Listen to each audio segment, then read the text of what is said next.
¿Cómo era tu vida antes de dedicarte a lo que haces en la actualidad?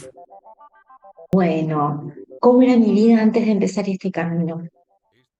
Podría decir que aquella Araceli vivía de acuerdo a lo que se esperaba, de acuerdo a lo que los programas, la sociedad esperan de nosotros, ¿no? Tenía mi profesión, era maestra jardinera, mi casa, mi hija, mis amistades, pero adentro mío había como una melancólica insatisfacción. No llegaba a comprender qué era lo que yo venía a hacer a esta vida. Mm, Me acuerdo que tenía amistades que me decían, pero pareciera como que nada es suficiente y tenés un montón de cosas valiosas. Y verdaderamente era así. Yo sentía que mi vida no era suficiente, no era significativa, que no tenía un peso. Y al mismo tiempo sentía una profunda culpa por experimentar esto, ¿no? Porque pareciera como que no estaba agradecida de todo lo que tenía. Y bueno, después me di cuenta por dónde pasaba esto, ¿no? Pero mi vida era políticamente correcta, podríamos decirlo así. ¿Qué jugabas o soñabas cuando eras una niña? Mi infancia, mi primera infancia me recuerdo como una niña sumamente tímida. Me costaba un montón relacionarme con gente nueva, si fueran niños, niñas, adultos, era como muy vergonzosa. En mis momentos de conexión y de alegría y de expansión en la niñez tenían que ver cuando pintaba, cuando bailaba, que me encantaba hacerlo y sentía una profunda libertad cuando estaba realizando esas actividades. Eh, y después, cuando era niña de unos 8 años, en frente de la casa donde vivía había una plaza que tenía un árbol en particular que yo amaba trepar, pero no por la travesía de treparlo, ¿no? Sino que amaba esa sensación que tenía cuando llegaba a la copa y me encontraba en una rama así como rodeada de las hojas, las flores, los olores, esa sensación y esa visión que tenía desde ahí arriba era algo que disfrutaba un montón. ¿Cuáles serán tus conflictos o problemas frecuentes? Después, cuando fui creciendo, empezaron a manifestarse algunos conflictos. Tenía una personalidad en la adolescencia muy rebelde eh, y muy proactiva hacia las figuras de autoridad de mi vida, ¿no? Esa rebeldía se manifestaba con profesores, autoridades en el colegio, en las otras instituciones y principalmente con mi mamá. Tenía una pésima relación con mamá desde mis 14 años más o menos hasta pasado los 20, muy conflictiva, eh, con muchas discusiones, peleas, no había espacio para sentarnos a conversar, para contarnos quiénes éramos, para contarnos qué era lo que nos pasaba. Eh, yo siempre digo que mi adolescencia me recuerdo como eh, con el Che Guevara en el corazón, ¿no? Esa mi forma de manifestarme, o sea, cambiemos al mundo, opongámonos a lo injusto, a lo perverso, a lo que está mal, pero la forma de hacerlo no era para nada amorosa. ¿Cuál fue ese clic que te hizo cambiar? Que haya cambiado el rumbo de mi vida, creo que hay un montón, pero recuerdo una que fue muy fuerte, después que yo me divorcio, empiezo una etapa en mi vida de eh, mucha, mucho trabajo, ¿no? O sea, estaba muy abocada a no sé, construir la casa, llevar adelante la economía de la casa. No había un espacio para Araceli mujer, ni siquiera de pausa, ¿no? Ni siquiera de poder sentir la vida, frenar el día a día, pensar en cómo estaba gestando esa vida. Y esto me llevó a un momento, cerca de los 30 años, donde una noche de mucho calor acá en Corrientes, en Argentina, en ese momento, a esa altura de la noche, la casa ya estaba en quietud, había un silencio muy profundo y ese silencio me fue llevando hacia ese espacio interior del cual yo no me estaba encargando. Y empecé a preguntarme quién era Araceli, qué era Araceli, qué significaba ser mujer, qué significaba estar viviendo, qué significaba que yo fuera madre, que fuera maestra, que fuera... Y empecé a sentir que nada de eso era suficiente. O sea, solamente vine para ser madre, solamente vine para ser maestra, para ser amiga. No entendía muy bien por dónde se estaba manifestando el conflicto, pero sí empecé a ver que yo no estaba cómoda en ese traje, que yo no estaba cómoda en esa vida. Y era súper tarde y muy calurosa la noche y la llamé por teléfono a una amiga llorando, como pocas veces he llorado, muy angustiada. eh, y mi amiga me dijo, ¿me permitís que te regale una sesión de Reiki? Abro paréntesis y vale aclarar que en ese momento de mi vida yo no creía en nada de todo esto. Nada de esto era válido. Para mí todo esto era parte de un comercio, nada más que eso. No, no creía ni en el yoga, ni en el Reiki, ni nada, absolutamente nada. Pero la angustia era tan grande en ese momento que le dije que sí. Y al día siguiente recibo la invitación de ir al gabinete de Cintia, quien me inició tiempo después en Reiki Usui, y por primera vez en mi vida sentí un amor que no había sentido jamás, jamás. Una amorosidad y una contención en el momento de la sesión que me empezó a permitir viajar hacia mi interior y hacia esas heridas. Ese fue un momento portal en mi vida. ¿Quiénes sembraron la semilla del cambio en tu vida? Tuve la bendición de tener muchísimas personas que me inspiraron, de haberme encontrado en este camino con gente sumamente valiosa. Esta chica Cintia que me inició en Reiki fue una de estas personas que me mostró la alegría de vivir. Ella tenía una alegría que era lo que yo estaba buscando, una plenitud de estar viva. O sea, recuerdo salir de las sesiones de su gabinete y ella celebraba el sol, celebraba el viento, celebraba el hecho de estar vivo. Eh, ECA fue otro portal en mi vida muy importante que empezó a abrirme en esto que hace 9 años que comparto ya, que tiene que ver con los círculos de mujeres. Ella empezó a abrir el despertar de mi energía femenina y acompañándome en el camino del chamanismo que fue un antes y un después en mi vida. Realmente estoy muy agradecida también a quien en aquel momento me acompañó en la formación como consteladora familiar, que no la terminé, pero que fue un camino de mucho autoconocimiento, Liliana Inglese. Y a una profe de yoga con quien hice yoga por primera vez en mi vida, que fue ella otro momento portal en una meditación. A mí se me aparece este símbolo. Y yo le digo, yo vi el símbolo ese de los pueblos originarios, no sabía de qué se trataba la chacana, y muchos rostros de personas indígenas, pero no tengo idea por qué se me aparece esto. Y recuerdo que Amalia me dijo, mira, dibuja lo que viste y guarda el dibujo, y ya se va a manifestar. Y así fue. ¿Cómo te formaste en tu especialidad? Dibujé esta chacana, dibujé estos rostros que rodeaban a la chacana y lo dejé guardado. Y al tiempo apareció el Munaiki en mi vida, apareció el rito del útero, apareció la formación de astrochamanismo con ECA y apareció el camino andino. Estas fueron algunas de las formaciones que hice al principio. Reiki Usui, Reiki Kundalini, eh, como les contaba, empecé a estudiar para constelaciones familiares porque empecé a sentir como que la información que yo recibía de mi familia tenía mucho que ver. Pero al segundo año de estar haciendo la formación me di cuenta que era una herramienta para mí, pero yo como consultante, no como facilitadora. Eh, Y ahí fue que recibí por primera vez una invitación para hacer un rito del útero.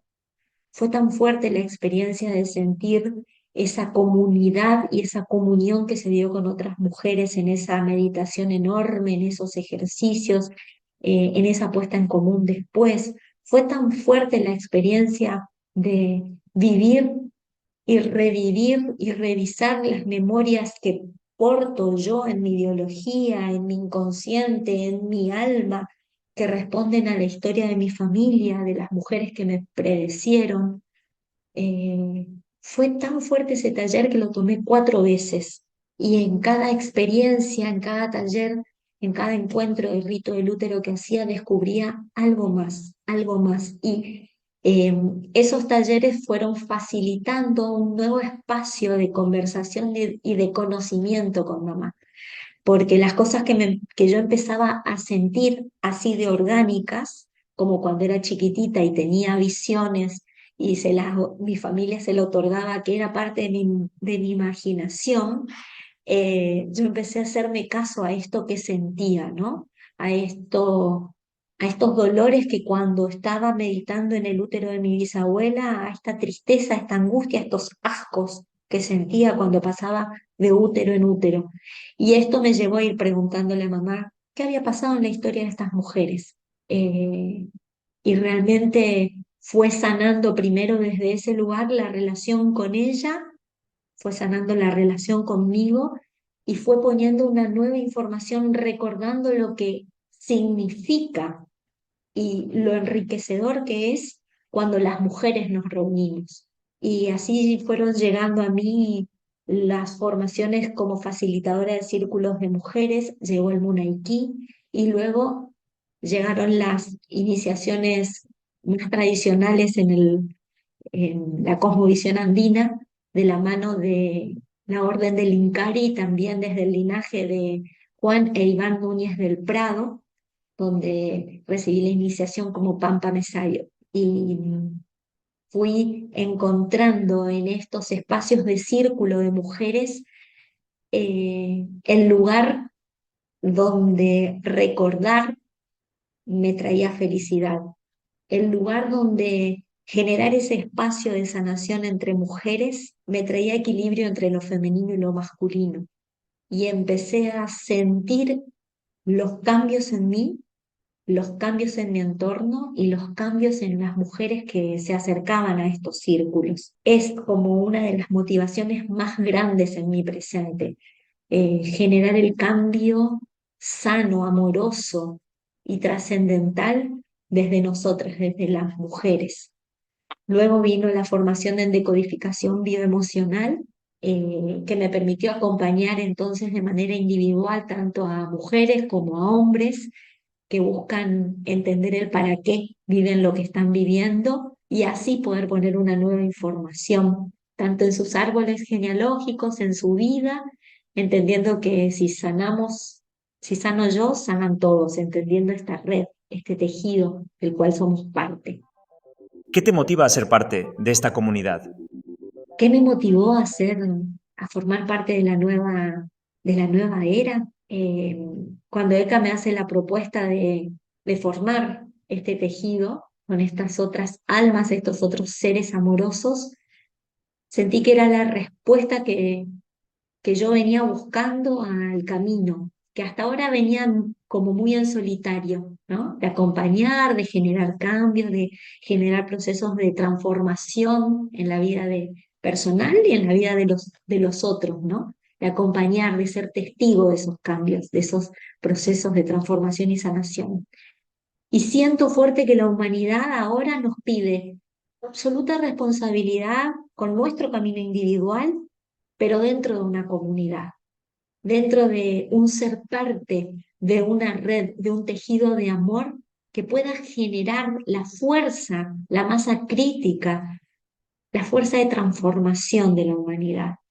Eh, Hay una frase que repetimos siempre en los círculos de mujeres, que si sana una, sanamos todos. Entonces yo sentí eso, esta es la oportunidad de ser parte de un todo que ayude a la sanación de este todo mientras cada uno de nosotros se hace cargo de la transformación personal. Y esa fue como la fuerza que sentí de transformación que tiene desde la nueva era, que me dio la alegría de poder decirle que sí, a ese pulso, a ese llamado que cuando Eka me lo hizo que mi corazón hiciera así. Así que por eso me siento feliz, honrada y agradecida de ser parte de esta comunidad desde la nueva era. ¿Te consideras una semilla para el cambio? Y claro que considero que todos somos semillas de cambio. Considero que todo lo que hagamos tiene un impacto y por eso es tan importante que seamos responsables con esto que hacemos, que sepamos escuchar en profundidad lo que está en nuestro corazón, lo que pulsa en nuestro corazón para poder vivir después en coherencia. En mi caso, para poder ser ese chakarruna, ese ser humano que recuerda cómo ser puente entre los cielos y la tierra, cómo traer el cielo a la tierra, a esta experiencia humana, cómo recordar que somos hijos de esa gran bóveda celeste, de ese ser supremo que nos dio origen, de esa fuerza, llamémoslo como querramos, y recordar que somos hijos de la tierra y que el camino hacia el cielo se hace a través del camino de la tierra. Entonces, siento esta responsabilidad y esta alegría de ser una semilla de cambio. ¿Qué actividades ofrezco a la comunidad de semillas? Y quienes se acerquen a mí, ¿qué van a encontrar? ¿Qué vamos a poder compartir juntos? Bueno, vamos a poder caminar en sesiones individuales de decodificación bioemocional, donde podemos atender tanto síntomas físicos, síntomas de relaciones, síntomas emocionales, el entender el para qué desde un lugar inconsciente estoy eligiendo y repitiendo estas vivencias, ¿no?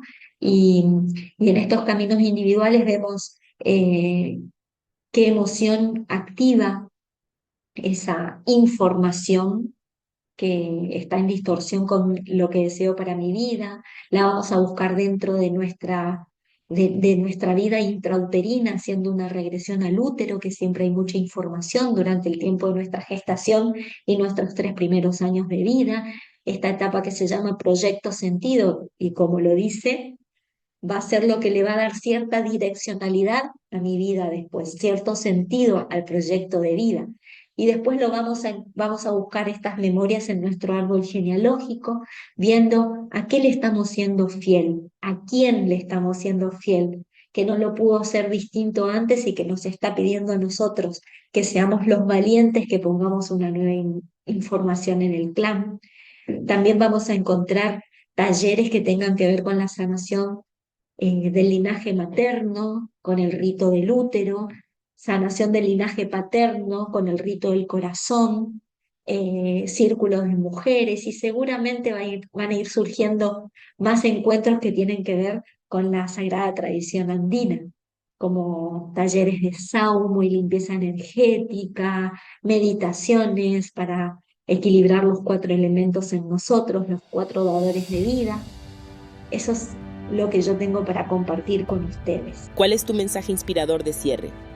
Y un mensaje final, recordar que nosotros somos hijos del sol y como hijos del sol, lo que venimos a hacer a esta experiencia humana es brillar. Y que la fuerza que nos lleve a ser esos soles que caminan sobre el vientre de la Pachamama sea el Munay, sea el amor incondicional unido a la voluntad, el amor incondicional que nos lleve a hacer esas acciones correctas para mí, para compartirme en amor, en coherencia, en equilibrio, en todos mis vínculos, en los vínculos con otros seres humanos, en el vínculo conmigo misma, en el vínculo con la naturaleza. Creo que es súper importante que podamos escucharnos cuando en nuestro corazón empieza a germinarse esa semilla que nos está pidiendo un nuevo cambio. y una transformación, porque a eso vinimos, a estar siempre entregados a la transformación constante. Entonces, mi mensaje podría ser que estemos siempre atentos a escucharnos cuando es momento de cambiar la piel como hace la serpiente, de caminar en la oscuridad de nuestras noches como hace el jaguar, de volver a encontrar el vuelo de nuestra alma como nos muestra el colibrí, que hace largos viajes para encontrar el néctar de la vida, y de vivir desde una visión más amplia y más elevada como nos muestra el cóndor y el águila, desde allá arriba, dando el verdadero significado a cada cosa que nos pasa en la vida. Caminar la senda del amor, caminar la senda del buen vivir, en coherencia con aquello que pienso, que siento, que digo y que hago. Gracias por tomarse este ratito para compartir conmigo, y aquí me encuentran a entera disposición para cada uno de ustedes.